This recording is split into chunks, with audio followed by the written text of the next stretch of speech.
Wanasema maisha ni bahati. Ukizaliwa sehemu mzuri, tayari umeshinda. Lakini hakuna anayezungumzia sisi tuliozaliwa mbali na hiyo bahati. Kuamka na ndoto kubwa kwenye mazingira madogo. Wanakutazama kama huwezi. Wanakuambia ukweli wao kama ndiyo hatima yako.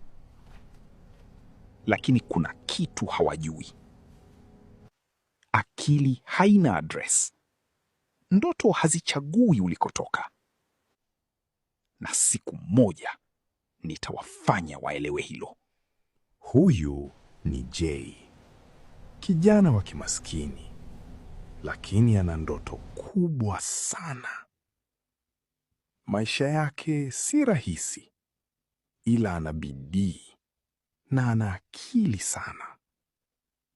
Kila siku anapambana kujitengenezea maisha bora. Wengi hawamwamini, wanamchukulia kawaida tu. Lakini Jay anaamini kitu kimoja, kwamba ipo siku atafanikiwa. Je, ataweza kweli?